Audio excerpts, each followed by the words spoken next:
DZRH, member, kapisanan ng mga broadcaster ng Pilipinas.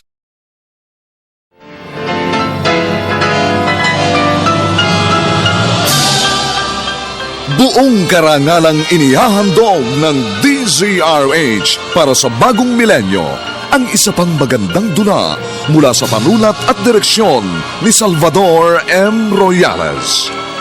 May pangako ang bukas.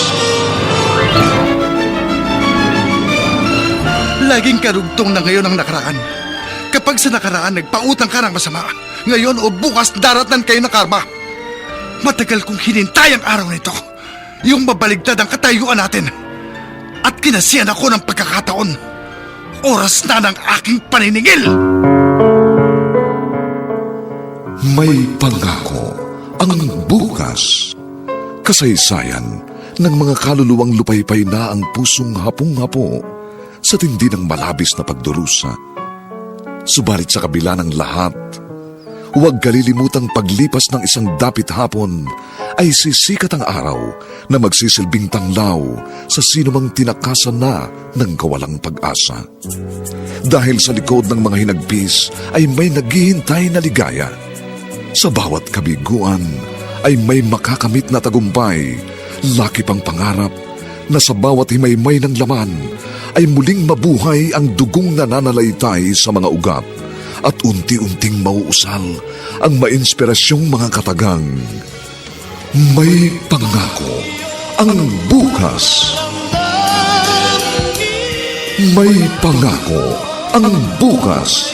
Isa na namang natatanging dulang pangradyo na inyong aabangan at kalulugdan, mag-iiwan ng mga magagandang halimbawa at aral. May pangako ang bukas.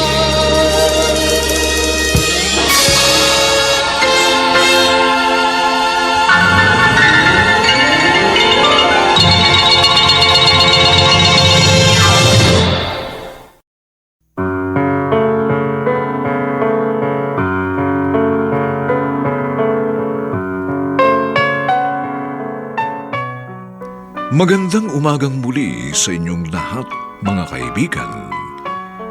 Narito na po ang ikatlong kabanata ng ating tampok na kasaysayan sa linggong ito, pinamagatang Oras na ng aking paniningil. Dito pa rin sa ating natatanging dunang May Pangako ang bukas.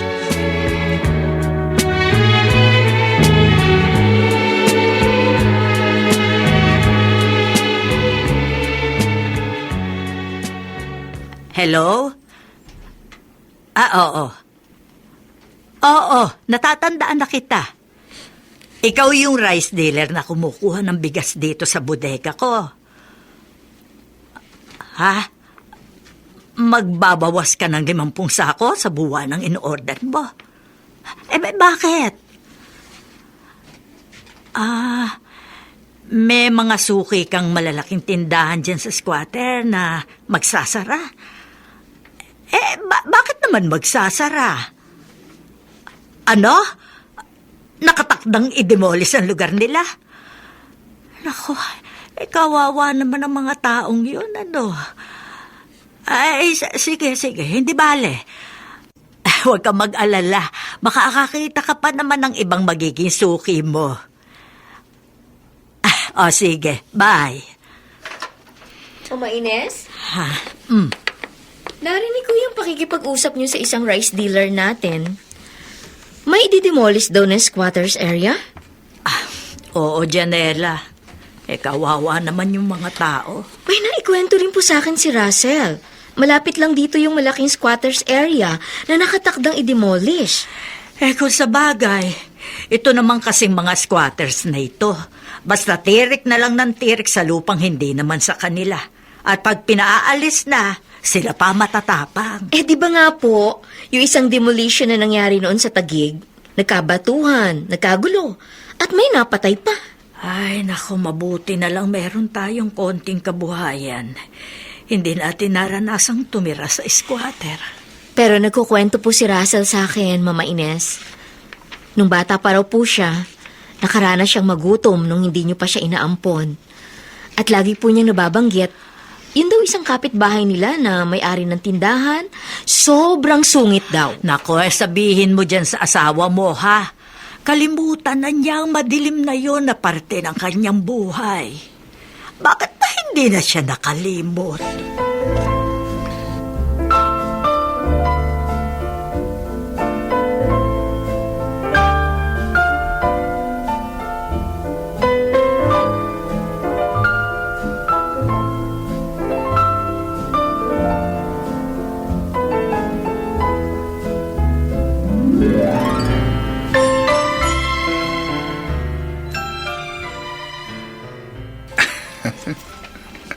Pare Russell, ba't nangingiti ka mag-isa? Nagbabasa ako ng news dito sa computer, para. Napangiti ka. Ibig sabihin, may good news. Para sa akin, good news ito. Tingnan mo. Basahin mo. Ha? Isang malawak na squatters area nakatakdang i-demolish. Mga residente nagpo-protesta. O, anong good news dito, Tol? Pare, ang tinutukoy na lugar sa balitang yan, diyan ako galing. Ha? Sinabi ko naman siya, di ba? Inampun lang ako ni Mama Ines. Dati mo palang mga kalugar itong i-demolish? Pare, ba't natutuwa ka pa? Dahil may isang tao dyan, nasuklam ako hanggang ngayon. At kapag natuloy ang demolition, tiyak dadaan dito sa opisina natin ang mga papel ng mga tao yan, nabibigyan ng pabahay. Pare, matagal kong hinintay ang pagkakataong ito. Huh? Gagantihan ko siya.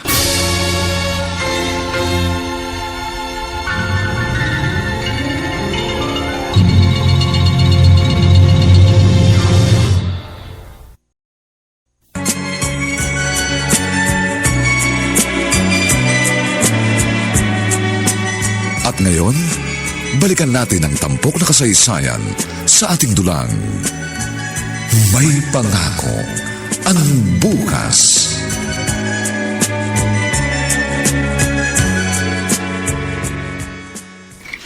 Ay, ako na maghuhugas ng pinagkainan natin. Nakita ko parang tinatamad ka.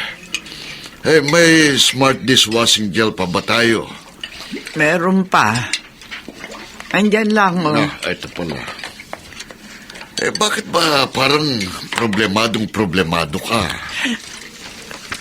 Sinong hindi mo problema? Malapit na tayo mapalayas dito, Arturo. Gigibain na itong bahay natin. Kahit ganito lang itong bahay na ito, pinaghirapan naman nating ipundar to. Dito lahat napunta yung kinita natin sa ating pagtatrabaho. Hayang ka na naman. Kasama talaga ang loob ko. At saka mabigyan man tayo ng bahay sa relocation site. Ano magiging hanap buhay natin doon? Isa pa, Arturo, ang layo nun. Balita ko, sa Baras daw tayo i-relocate. Kita mo na. Samantalang dito, malapit tayo sa lahat. Sa simbahan, sa ospital, sa palengke. Doon sa pagdadalan sa atin. Para tayong itinapon sa kabilang dulo ng daigdig.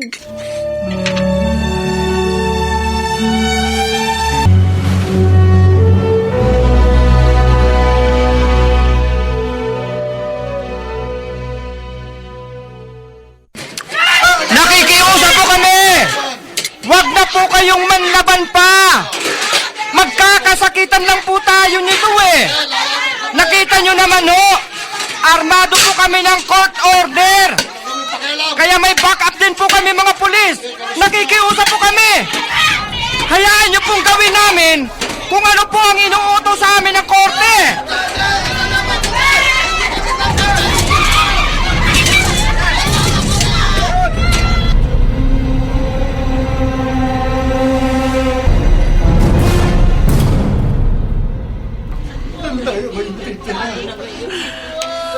Wala na tayong bahay, Arturo.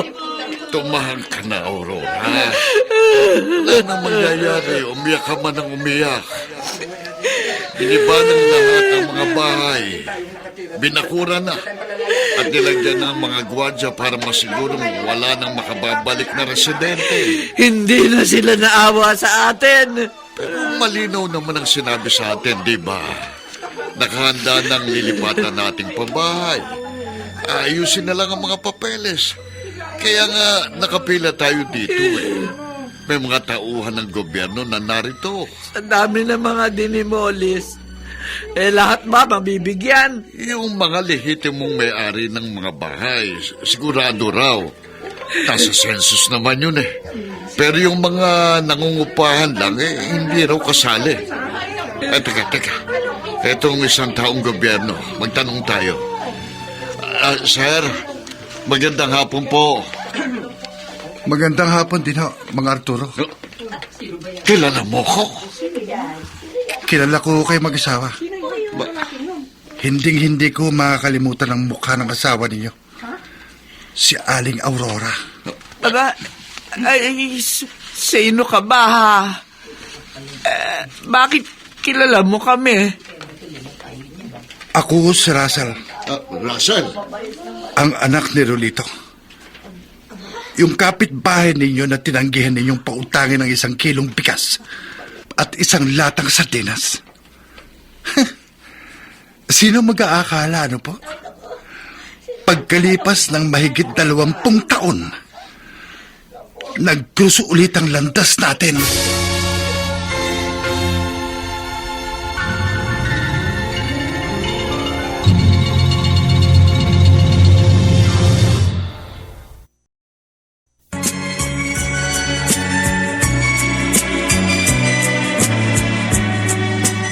At ngayon, balikan natin ang tampok na kasaysayan sa ating dulang. May pangako ang bukas.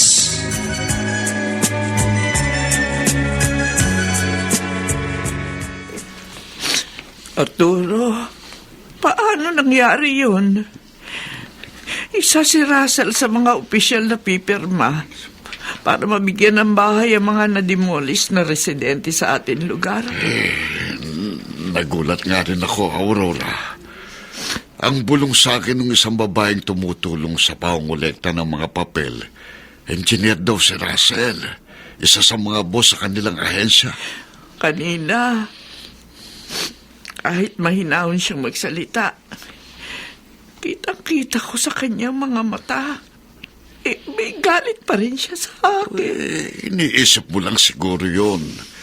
Kasi naaalala mo pa rin yung ginawa mo sa tatay niya, kay Rolito. Oh. Hindi kaya niya ipitin yung papeles natin? Baka gipitin niya tayo. Hindi naman siguro. Isa pa, matagal nang pangyayaring yun. Oo nga, matagal na, pero mukhang hindi pa niya nakalimutan. Hindi mo ba napansin? Siya pa mismo ang nagbanggit nun sa atin habang kausap natin siya.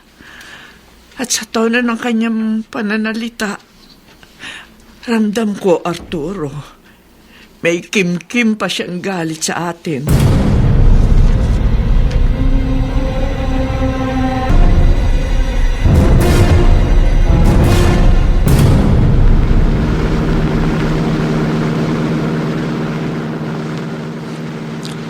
Gulat na gulat sila mga Arturo at Aling Aurora nang magpakilala ako sa kanila.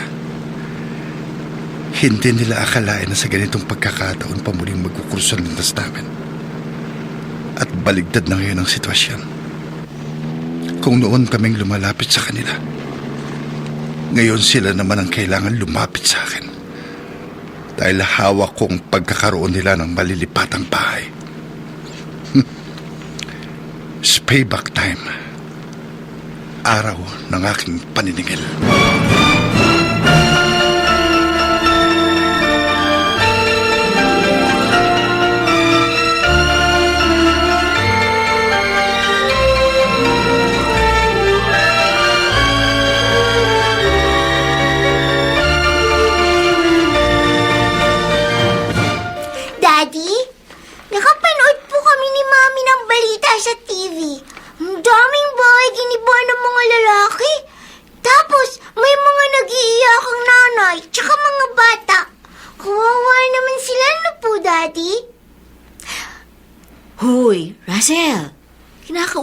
anak natin. Pagod po siguro si Daddy kasi ayaw niya makipag-usap. Oo, Samantha, medyo pagod nga ako eh. Ang daming trabaho sa opisina. Napanood din po ba ninyo ang mga bahay na giniba ng mga lalaki? Oo, anak. Napanood ko rin. Kawawa naman po yung mga nawala ng bahay, di ba po? Sabi ni Lola Ines, tayo raw maswerte raw po tayo kasi meron tayong bahay na maganda. Bakit po ba nila giniba ang bahay ng mga tao? Kasi anak, nagtayo sila ng bahay na hindi naman kanila yung lupa. Yung lupa gagamitin na ng talagang may-ari, kaya pinaalis na sila. At saka hindi puro kawawa ang mga naninirahan sa ganung lugar. May mga tao ron na nakaluwag lang ng konti. Akala mo kung sino na. Kaya dapat lang yun sa kanila. Sige, mauna na ako sa kwarto. Gusto ko na magpahinga. Ay, bakit pa lang biglang nagalit si Daddy, Mommy? Anak, pagod lang yun. Sige na. Pumasok ka na rin sa kwarto mo. Matulog ka na rin.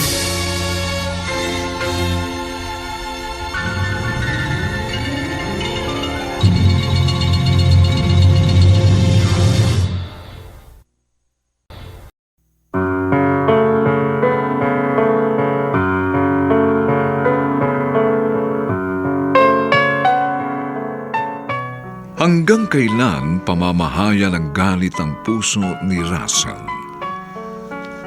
Mga kaibigan, inaanyayahan po namin kayong bisitahin ang FB page ng May Pangako ang Bukas.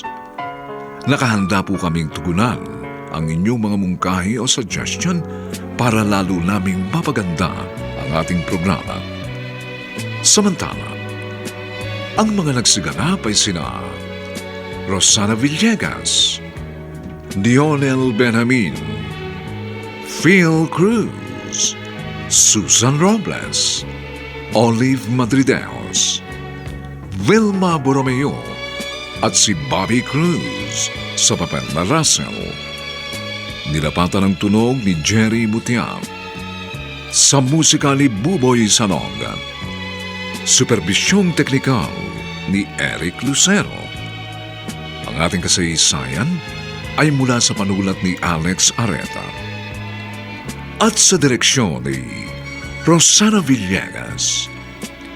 Ito po ang inyong kaibigan June Martin Legaspi, nag-aanyayang huwag po ninyong kaliligtaang sundan at pakinggan ang mga nalalabipang kapanapanabik na kabanata ng kasaysayang ito. Oras na ng aking paniningil. Dito pa rin, sa ating natatanging dunan, May Pangako ang Bukas.